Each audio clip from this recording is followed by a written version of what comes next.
주지의 사실이지만 피해자가 있는 형사사건에 있어 유죄가 나올 상황이라면 피해자와 합의하여 처벌 불원서를 받는 것이 형량 감면의 최대의 선처 요인으로 작용하게 됩니다. 가령 음주운전이나 마약 사건이라면 특정된 피해자가 따로 없는 경우이다 보니 합의가 필요 없지만 성범죄는 당연하고 사기나 횡령 배임과 같은 재산범죄 사건에서는 명백히 피해자가 존재하기에 피해 회복을 해주었느냐 아니냐가 감형의 최대 고려 요인이 된다고 볼 수 있습니다. 사실 재산범죄의 경우 피해액이 크지 않은 경우라면 합의를 하지 못해도 피해액을 어느 정도 변제해 주었다는 전제에서는 합의 없이도 구속을 피할 때가 드물지 않습니다. 하지만 성범죄라면 그렇지 않으니 주의가 필요합니다. 혐의가 인정된다는 전제에서 본다면 강간 사건에서는 법문 조항에 벌금형이 아예 없다 보니 유죄가 선고될 경우인데 처벌불원서를 받지 못했다면 10중 8구 징역형을 피할 수 없으며 강제추행 사건이라고 해도 초범인 경우로서 경미한 스킨십 정도로 기소된 경우가 아닌 한은 강제추행 합의를 하지 못했다면 징역형 수준으로 엄벌될 수도 있습니다. 강제추행 합의가 중요한 이유 및 그 절차는 어떻게 될지, 성범죄 합의금 액수나 기준이 있을지, 고려 요인은 무엇이 있을지 안내드려 보겠습니다. 강제추행 사건 및 성범죄에서 합의가 중요한 이유에 관해 알려드리겠습니다. 언급드린 대로 나의 범행으로 인해 직접적인 피해자가 있는 경우라면 피해자로부터 용서받고 가해자 처벌을 원하지 않거나 선처해달라고 하는 의사가 표명되는 것이 가장 중요한 감형 요인으로 작용합니다. 아무리 성범죄를 저질렀다고 해도 피해자가 가해자를 용서했고 감형이라도 원한다면 수사기관이나 재판부에서도 이런 점을 양형 요인으로 고려할 것이기 때문입니다. 물론 실무상 성범죄 합의금을 지급받아야 피해자들이 처벌불원 의사를 밝혀줄 때가 대부분일 것인데요. 다만 상당 액수의 강제추행 합의금을 주고라도 강제추행 합의를 완료했다 치면 비교적 경미한 성추행 사건이라면 검찰청에서 피의자에게 기소유예를 해주면서 불기소 결정을 내릴 수도 있으며 재판부에서도 실형 선고 대신 벌금형이나 집행유예로 감형을 해줄 확률이 높습니다. 성범죄 합의 관련해서 가장 많이 오해하는 세 가지 포인트에 관해 알려드리겠습니다. 우선 성범죄 합의금으로 많은 돈을 지급 가능하면 합의가 100% 될 것으로 오인하시는 경우입니다. 물론 거액의 합의금을 줄 여건이 된다면 성사 가능성이 높아질 수 있는 것은 사실이겠으나 사기나 횡령, 단순 폭행 상해 정도의 사건이 아닌 강간이나 강제추행 합의에 있어서는 여건이 되더라도 피해자가 합의를 거절할 때가 드물지 않습니다. 당연하겠으나 성범죄라면 피해자가 입게 된 정신적 충격과 피해는 막대할 것이고 금전적 보상으로도 회복될 수 없는 것이라는 점에서 합의를 하기 위해서는 성범죄 합의금 지급에 선행하여 진실된 사죄 의사를 지속적으로 전달하여 용서를 받을 수 있어야 하겠습니다. 이런 점을 오인하여 합의금 지급 의사만 우선 전달했다가는 피해자가 이에 응하기는커녕 엄벌 탄원서만 지속적으로 제출하게 만드는 상황을 자초할 수도 있습니다.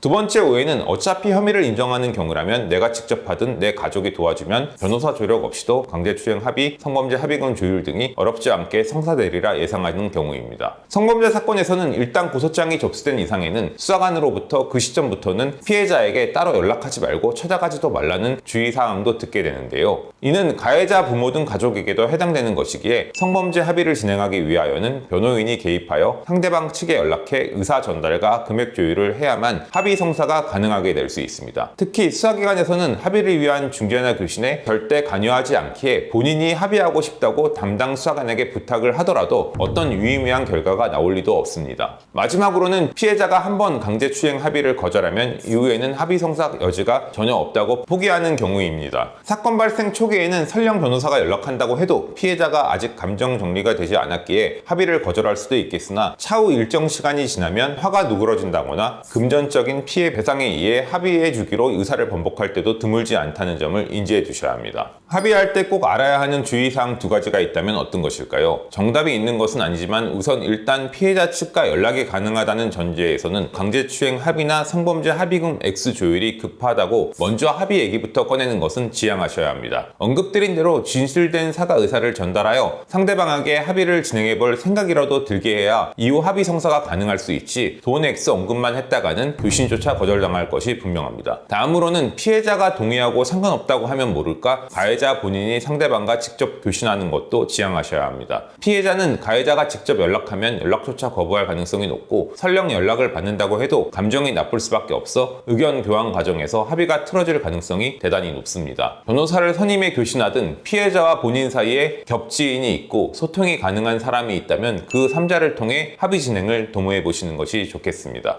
강제추행 사건의 경우 통상적인 합의금 액수가 있을까요? 당연하겠으나 성범죄 합의금 강제추행 합의 기준 금액이 따로 정해져 있지는 않습니다. 피해자가 원하는 금액이 성범죄 합의금 기준선이 될 것이고 현실상 그 액수를 맞추지 못한다면 합의 성사는 어려울 것이고 그 불이익은 가해자가 감당해야 할 몫이기 때문입니다. 개별 사건마다 액수는 다르겠으나 강제추행 합의 절차를 기준으로만 논해본다면 강제추행 합의금은 통상 500만 원 내지 1000만 원 수준에서 책정될 경우가 많습니다. 물론 일반적인 지하철 추행이나 길거리 추행, 부적절한 스킨십 정도 사건에서가 그렇다는 의미이지 피해자 옷을 벗기고 추행한다거나 옷 속으로 직접 만져 추행했다거나 피해자가 미성년자이거나 그 추행 수위가 사실상 강간미수 수준에 육박하는 사건이라면 이때 강제추행 합의금 기준선은 2천만 원, 3천만 원 이상으로 정해질 수도 있습니다. 그렇다면 변호사의 도움을 가장 많이 받아야 될 부분은 합의 과정일까요? 일단 죄를 범한 것이 맞고 유죄 결과가 예상됨을 전제로 강제추행 합의를 진행하고자 할 때 있어서는 변호사 도움이 크게 필요한 것은 사실입니다. 하지만 성범죄에 있어 변호인을 선임해야 하는 이유는 억울한 결과가 나오지 않도록 대응이 필요한 것이 우선적인 관점이 된다고 볼 수 있습니다. 즉 무고를 당했다면 애초에 합의 진행을 고민할 필요도 없이 무죄 무혐의 결과가 나올 수 있도록 사건 대처를 하셔야 하며 혐의가 인정되는 경우로서 합의가 어려운 경우여서 합의서를 받지 못한다고 해도 기소유예나 벌금 최대 집행유예 정도로 사건 마무리가 가능할 수도 있기 때문입니다. 가능한 합의를 하는 것이 좋겠으나 현실적으로 여건이 되지 않는다거나 피해자가 거부할 때도 드물지 않다는 점에서 성범죄 변호사 선임은 단순히 합의를 위해서라기보다는 무죄 무혐의나 법이 허용하는 선처를 받도록 하면서 억울하게 과한 처벌이 되지 않도록 하기 위한 관점에서 필요하다고 볼 수 있겠습니다. 강제추행 사건 연루 문제로 고민 중에 있으시다면 법무법인 은혜에 연락 주시기 바랍니다.